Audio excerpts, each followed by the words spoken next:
According to recent information well, we saw some data from other sources. eMarketer, we saw earlier, says internet radio is now reaching 150 million listeners. I think that's a month. It's a real mass market medium. But the question is whether streaming audio is in a position to capitalize on that status in terms of revenues. So we've got a panel here to discuss streaming audio ad revenues. It's led by the AdsWizz VP of Business Development, Rockie Thomas. AdsWizz. Thank you, Jennifer. Where are you, Jennifer? She's back there. What a great panel we have assembled today. We're going to be talking about digital revenue. It's exciting. We are having great success stories with the demand side, and we want to share those today. We are officially a mass medium. Did you guys hear about this? You can clap. We're actually a mass medium now, so this is a good thing. We have tonnage. This is awesome. So now I want to talk about today how we can start really harnessing the opportunities with the demand side. And all of these people have tons and tons of experience. So I want to go ahead and kick it off to John first. So how do you think buyers are really capitalizing on this, what we like to say, tonnage, where we actually have the large audience now?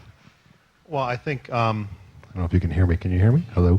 The fact that the industry really is, finally at meaningful scale, right, to your point, is what's important, because buyers don't want to buy 100 small things if they can buy 2 or 3 fairly big ones and still reach the audience they need to reach. So scale is really, really important, and companies like Pandora and Spotify and Slacker and so on now are at scale that's meaningful to a media buyer. Some of the broadcasters, the biggest ones now, have pretty meaningful scale, and for the rest, being part of some aggregation play is what will be important. And ultimately, as we try to get marketers to invest more in online radio, if you're not one of those top tier at scale players, you'll have to be part of an aggregation in order to be on the buy. Like, as far as like with Spotify and Pandora, and either one of you can go and answer, is it the environment or the audience? Often that we hear that buyers are buying, the brand, or do you find, with data that they're starting to buy more of the audience? I think it's a combination of both. They're looking for the environment in that it's usually a one-to-one interaction based on when people are looking. Generally on both platforms, almost everything is a commercial island, so they're looking for that premium environment. As far as the audience goes, with a platform like Spotify, it's particularly going after millennials, so they're looking for first movers. Yeah, and I think, add to that scale. The scale portion of it, to what John was saying before, is really important when there's a buyer who's looking at a particular market, per se. He or she wants to know that what that audience is going to actually do and how big that audience is compares, to some of the other terrestrial radio stations in that market as well. Do you see in the demand side where they're starting to look at the space, I guess, holistically? Or, so how does anyone please jump in, and how are they looking at it from that point? I think right now, you see buckets still within the client side between broadcast groups and digital groups. And online radio is one of these animals that hasn't necessarily found one particular home, and that's fine. Even within certain agencies, there'll be clients whose digital team does one execution and another client has the broadcast team look at it and do that execution. But I think we're starting to see finally a shift within the agencies where there's this holistic model of broadcast and digital coming together, and really from a planning and buying standpoint where the silos are coming down. I was with a client in Los Angeles on Friday, and she was somebody who we've been working with since 2003, and she said, "Andy, it's only taken 10 years, but we're fucking here now." And that's really where we're starting to see that start to move. Well, and the other thing that I found interesting is, a judge recently ruled that Pandora's radio, which I thought, thank you, Judge. I made this speech a couple of weeks ago. It's like, thank you for telling us that that's radio, but it doesn't really matter what a judge thinks. It doesn't, frankly, matter what anyone in this room thinks. It's what our audience thinks. and what listeners and advertisers think. So this is a tremendous vehicle to deliver audio impressions to a advertiser and try to get an ROI and try to get results. So, you know, it almost doesn't matter what bucket they try to put in, we get the results for people. And I actually think the other advantage for broadcasters or anybody is that advertisers are now paying attention to the medium. People who may not have even considered broadcast radio are saying the clients themselves are finding this is exciting. So there are buckets, but the results is more important than the bucket. And when the clients find it interesting, when it's not just the CMO's daughter listening to Spotify or Pandora, when it's the actual CMO, right, that gets a lot more interesting. And you know, perhaps a year or two ago, you know, was it the digital folks at the agency buying internet radio? Was it the radio folks? Sometimes neither one really knew what to do with it. What we see more often today is actually a little bit of internal squabbling because everybody wants access to it, right? It's exciting, it's new, it's an innovation. So both sides of that house actually want to be able to buy it. And that's really exciting because it's good to be, you know, fought over a little bit. It's good to be yes for once. Yes, it is. Cheryl? Yeah, to add to that too, I think a lot of it has to do with the fact that internet radio, any kind of streaming radio, is trackable and it's quantifiable. And I think that's one of the dilemmas that's happened with traditional and terrestrial radio. And the company I'm working for right now has developed a solution to make broadcast radio clickable or interactable. And we do that through our sound-to-sound technology, which allows you to actually basically SoundHound a broadcast program, and we do this with our partner Westwood One, and you actually, through tapping on that any time during the program, you actually get a customized result page, which allows you to interact and engage on a much higher level. So I think just the whole marketplace is really taking advantage of the innovation that's happening. I think you're absolutely right. I think we're starting to see so much innovation, especially on the ad technology side. You know, John and I, both of our companies are really entrenched in that side, and I think it's a really growing area. But do you find that all these different ways of engagement that, I guess it's through the innovation that's happening, is that starting to cause confusion in the demand marketplace? I mean, where the standard has always been a click. I mean, so it's just charging, you know, problems more. Yeah, I think where we're kind of coaching our sellers who sell, you know, to the broadcast-driven clients is the click is nice, but at the end of the day, what the real driver of the messaging is the audio. And we've run a lot of studies and we've looked at a lot of case studies to show the power of the audio ad and just what that's about. Because we know that audio has always worked really well in a broadcast medium.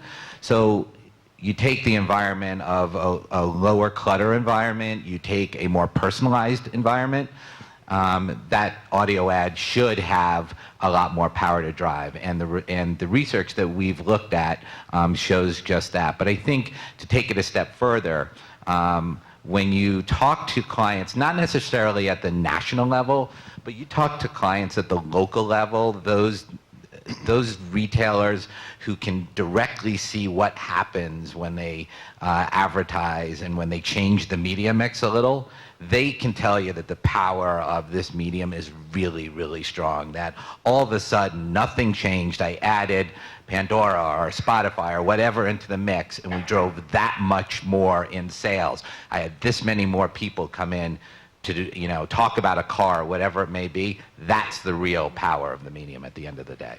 On a national level also, they're adding multiple publishers at once. So where, you know, 3 or 4 years ago you would go in and sort of slug it out with one of the other publishers, now they're thinking about how do we buy multiple pure plays, how do we add streaming onto this media buy, and what are the metrics that we're going to measure them by, which are generally clicks. But the secret is also out amongst the digital teams at these agencies who know by adding audio to these media plans, they're increasing the engagement rate for display by almost 40%. So you're seeing a lot of the digital teams that are adding audio to their media buys also. You know, it's interesting, Les, I find different than my background coming from broadcast for a number of years. I know a lot of us came from that side. It's actually exciting when I hear someone's buying Spotify or Pandora and I'm, you know, when someone says it in the broadcast, you're like, okay, here comes a battle. And in our cases, I'm thrilled to be sitting on a panel with you guys because I'm like, that's terrific you're buying those guys and getting them to engage in more, because I think that is a big advantage. I think to answer your question, Rockie, on the attribution models, that is, and I agree with Andy, you know, I always say digital audio brings the best of digital. You know, it's targetability, it's, you know, not broadcast where we're doing 6 to 10 in the morning, you actually know that an impression is heard. It's got the best of digital, it's the best of audio, where, you know, got imagery transfer, the emotion of sound, all of those things. But sometimes people still want, oh, let me figure out, oh, it's digital audio, let me make sure the click-through or CPA is high, or the audio, geez, radio can be bought on a national CPM pretty cheap. So they try to look at, you know, some of those, but, you know, attribution is continually a challenge to make sure we get the value. And I think as digital audio finds its way past the laptop or the desktop and a mobile, and now, you know, into Sonos and in Dash, you know, you really can't click on anything, you know, in Dash. It's not going to work. And so that's why we're driving home the power of the audio and what it does, and really the meaning of that. That all the other stuff from a click standpoint is important, and we can talk to engagement, but really the driver of the messaging is something we've always talked about, is that audio side. You know, you mentioned the actual, you know, success of a campaign is not necessarily being measured as the click-through rate. I think ultimately the greatest indicator of success is repeat business, right? And we're seeing a lot of clients that were new to the medium, and, you know, it's always a good day when you've sold something, and then the biggest problem you have to solve is, oh my God, they don't have a spot. They've never done audio creative before, right? This is their first foray into audio. They never bought radio or don't have a radio campaign running now. So we have advertisers that, you know, have come to the medium and you know, have gone through their campaign and are now back again, right? And you've got people who are coming time and time again because it's working for them, and it's not because the click-through rate exceeded, you know, 0.003% or something. Do you find that it's with, I know that Pandora does do a good amount of, I would say, augmentation of creative that fits more of the brand instead of Spotify. It's always been a challenge. I mean, I know even on the banner side where you ask for like a weird size. I mean, do you think that the creative process is ever going to be where, I mean, it's going to be down to 15 or 10 or have a better call to action that might be more than might be an online centric? Is there a motivation, I guess, on that side for the demand to be a little bit more creative with it? I think, you know, advertisers are always default to what they have. That said, the cost of producing an audio spot is relatively minimal. You know, you're available for voiceover. And you know, Long Island Jewish all your guy. radio voices. Yeah, exactly, always available. But I think, you know, from the standpoint of what we offer, we'll always offer production, our own in-house production teams to do that and to work with them. Those advertisers who do give us custom creative do effectively engage better. We've seen that as well than just running the generic creative. Not that the generic creative doesn't work well, it's just enhanced when you can speak to the listener in a different way. Well, yeah, don't you find that a lot of our, well, like the core that we learned in radio before digital, back in the, you know, fax days, really still stands true. It's, I mean, and that's where I'm starting to notice whatever's old is really new again. It's basically a good call to action. You know, keeping the listener engaged, and then also, you know, increasing ROI, so you do get that second order. Do you find that, you know, as we start getting more big data in here, and we start putting these layers on top of it, how can we really make that more of an opportunity? Because all of our solutions are able to do that. So what kind of data points do you think are going to be the most succulent to them? So we all have good data here. So we have registration, we have gender, we have geo, we have listening habits, but also laying other third-party data over that, whether it's ethnic data, whether it's political voter registration data, whether it's automotive data from Edmunds.com or Polk. That really makes it extremely powerful. And when you can filter that down to the local level, you're seeing clients line up in droves to do business with the pure play publishers based on that data. And I think both Pandora and Spotify, you know, see that on a regular basis. Yeah, I think, you know, Jason said it earlier today that, time's limited. From a content standpoint, you want to get it right from a content standpoint, the way you're programming. The same thing, we're thinking about that from an advertising standpoint as well. We want to make sure that every impression that we send out is a smart impression, is the right impression. We're doing a lot with our user registration data to start thinking about, with the massive amount of data that we have, how do we start creating our own in-house segments and segmenting along the lines of political and so on, so that ultimately every one of our ads that we deliver is a smart impression. The application of third-party data and audience segmentation is important, and there's some demand for that. And we're all doing that at one level or another today. But we have to remember that's the icing, right? The cake, right? The cake really needs only a few data points. Gender, how old are you, where are you, right? And I think we sometimes are guilty of trying to go into the playoffs 33 games ahead, right? And we're too hip for the room. And sometimes we go in and try to sell capabilities that the buyer is not yet really asking for. At the same time, we don't have some of the very basics. And I can speak, for especially a lot of the broadcast publishers that we represent, for the love of God, please register your listeners. I mean, really, we're up here talking about trying to slice audiences into ridiculously thin segments and, retarget people who have been to a website and didn't complete a checkout process and that kind of stuff. That's all great. But again, it's, the cherry on top, or it's the icing. But, most of the transactions we're involved in really just need, what sex are you? How old are you? Where are you? And if you collect those basic data points, it makes the job for guys who have to sell those kind of aggregations like Mitch and I much easier. And I agree, because actually, if you think about it, we have products that are or I should say the industry, digital audio, has one of the few products where people don't mind giving up a social sharing or registration quite easily. They look at it as their cost of admission into the club. You don't have as much abandonment on first-party registration, because think of your own habits. When it comes up, you just connect it with Google+, you connect it with Facebook, and you're on to something else. It's never really a second thought, and I think you're absolutely right. I think there's a lot of publishers who are missing out on that opportunity. Cheryl, I know you work with a lot of over-the-air broadcasters. Do you find that the over-the-air broadcasters are utilizing the first-party data a little bit better because they've asked it through loyalty clubs in the past? Or, I mean, what do you really think is resonating with those guys with what you're doing over at SoundHound? Well, at this point, we're working with Westwood One, and we're basically enabling the broadcast they have, such as NFL, sports programming, music programming. We're enabling the user, for example, or the listener, to hear a message from a celebrity broadcaster, and they literally are able to tap on their dashboard in some cases, or on their mobile phone, and get a message that's directed, customized for them. So we're not involved as much in their data as what they're doing. We're doing it based on the type of programming they have. I don't really know how to answer that question for Westwood One. We actually register our users and learn more about them, so we can actually generate age, demo, all the things you were talking about before. We're just a very different play here. We're not about digital audio streaming, but we're enabling radio broadcast to actually be engaged with.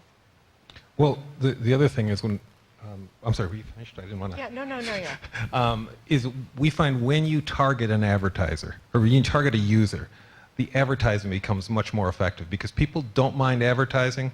The research has shown when it's actually valuable to them. They hate advertising that's not targeted to them.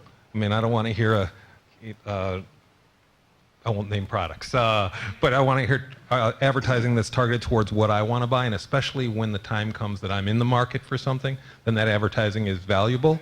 I think, in the broadcast of, let me run 18 minutes an hour, let me be the fourth commercial in or the fifth commercial in, that becomes where the advertiser starts saying, this is not effective for me. And so forget the length. The fifth 60-second commercial is not that effective. It's not good for the advertiser. It's not good for the listener. It's not good for us. So the more targeted, as John said, that we know the user is, the more that we can serve the right types of advertising for those people and become more valuable to the listener. Is there any reason not to collect basic registration data on a listener today? Abandonment. I think a lot of people. It's ridiculous. I agree. The number one yeah. streaming music, number one streaming company, Pandora, has 100% registration data, right? The biggest broadcaster, when iHeartRadio, virtually 100% registration data. Is there any valid reason not to ask for it? And I would even go a step further. Is there any valid reason why we're not asking about advertising preferences? Meaning that, Google thinks I'm a 48-year-old male who likes sports, which is totally wrong. If you guys ever looked at your Google profile, it's actually quite fun. Google your Google profile, and it'll tell you what they think you are based on your search history, on your web history. And it just shows that behavioral targeting is not necessarily correct. So I always ask, is there a case for first-party ad data? Meaning coming from the actual listener where you checkbox. Because I actually could fix my Google profile. They allow you to fix it so you have better targeted ads. Is that something that, or is that over targeting like we were just talking about? Is that too much for the advertisers? No, again, I think a few basic data points. Most people will give you the truth.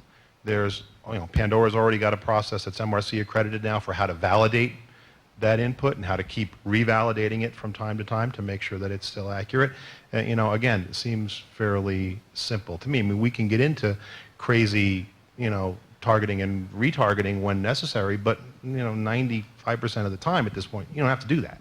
Yeah, and I think it also go back to the point where when you're talking about advertising, a lot of times you don't know about a product or a service, and you probably would decide not to want to have that preference in some cases. So advertising is a way to get to know new products. So, there's moments where, yes, it would probably work very well, but also you lose out on discovering new products. We're investing a lot right now in terms of our own infrastructure and hiring a lot of people around data and looking at that so that, Rockie, the theory of let me check the box myself, we'll be able to do it for you, based upon all the data segments that we'll have to be able to say this is the right type of advertising to serve there. So ultimately, it may not necessarily be that somebody's, checking off the box, so to speak. And do you think the whole privacy issues, because whenever I talk to people who are not in the industry, they always ask me, well, it's Minority Report. They have this whole freak out, the tinfoil hats come out and they all freaked out that everyone's going to be watching them. And I always tell them, listen, I don't mind, I know when an advertiser is advertising to me what they're, why they're advertising, they're trying to make money. When it comes to the government, I never know, So I think that people understand that they want to have that targetability, but do you think they want to give it up, I guess? Is that something that's going to be consumable, I suppose? I think, and when you talk to the average consumer, they're always saying, no, but ultimately, if the ad is more relevant for them, that's certainly the case. And on the other side of it, given what I see people share about themselves on social networks, my fucking God, this is nothing compared to the lack of privacy that might be on a Facebook page. Absolutely. And then as far as on the demand side, what I guess we can go down the line. I'm just kind of curious, what has been kind of like what surprised you've heard from the demand side that they're starting to ask for that they never has before, but you're glad that they did, something that's you've always hit, but finally they understand. We're getting asked a lot about frequency capping, to be honest with you, and it's probably the right thing and the right time for it. There's a lot of the clients listen, and they hear an abundance of the same ad running. And so we're working closely with a lot of our advertisers to ensure that we cap that frequency a certain amount of times in a given week or period or whatever it may be. We automatically default to that, but if somebody wanted a further frequency cap, we can do that as well. And I think for the industry to kind of start moving forward, we really have to look at that from a listener experience standpoint. It's vital in order for this medium to keep growing. Yeah, and I would say product separation. So many of the largest national advertisers from the retail vertical, they're all asking for product separation on top of the frequency capping also. So they basically don't want adjacencies. They want Correct. Good old radio where you don't put them next to each other. Yeah. I think they're using their imagination a lot too with geofencing and a lot of things that you can do with mobile, where there's an expectation now that if I'm walking by a store, I should be able to get an ad relevant to me, or have, Nike basically send out an ad to me as I'm walking by the store with a consumer message. And those are very difficult to execute on. And it's very hard to quantify what kind of audience you're actually going to be able to develop for them. But that's one of the questions we get asked quite a bit. Somebody on the on the panel a few minutes ago mentioned that more and more publishers are being bought, and one of the sort of really emergent needs we're hearing from the buy side is help in managing campaigns across multiple publishers. And this has been a digital advertising problem for a long time. And if you're buying, Pandora, Spotify, Slacker, insert 6 more publishers, and you're the advertising agency, you're managing each one of these vendors individually, and you're tracking that campaign delivery individually. That's a pain point, and one that at some point has to be solved. So we're just starting to hear that now as the industry matures, pain in managing multi-publisher campaign delivery. They're also asking for first-to-market opportunities. Radio broadcast has traditionally been a step-and-repeat process. You do a campaign, you have a piece of great copy, let's try it again until it stops working. In digital, basically when they have a great campaign, they rip it up and start over again. And the broadcasters, or buyers in particular, are getting hip to that and are asking for these first-to-market opportunities.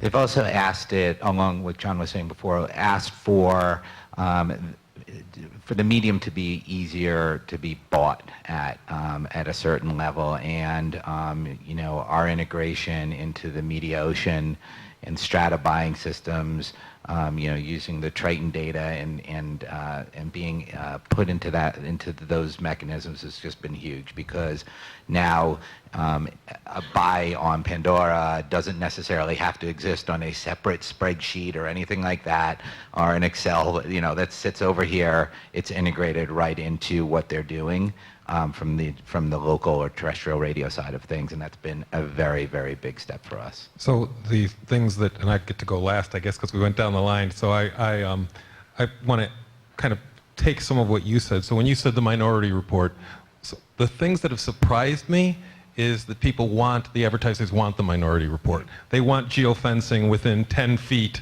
of somebody's place of business. What an advertiser wants is all those things. About 80% of our requests right now include some form of advanced targeting. Now, Targetspot, that's in our name, is targeting, so we expect that, but it's right now about 80% of our requests include some form of targeting. We encourage some of it, but I like what you said, John. I'm going to steal that if you don't mind. I worry that we're encouraging too much of it. Yeah, I like the icing on the cake as opposed to the cake itself. So I like. Well, that. you can target yourself out of buy, I used to say. I mean, all three people that we reached are really highly targeted. It's going to take you 10 years to have that campaign fulfilled. Yeah. I will tell you, though, that it's not necessarily something that this is, when it gets to the point in 2075. We're doing a lot of that type of targeting, even at the local level. And again, when we do that at the local level, those advertisers are seeing and can attribute a result to that type of stuff. It may not be through all of our inventory, but it may be a portion of our inventory, and that's really, really critical. This is something that's there now. I actually spoke with an advertiser, and he said, listen, I don't care, because I said, what you want to do could be a very small number of listeners. He said, forget the word CPM, I'll pay per person, because that's a very valuable person to me.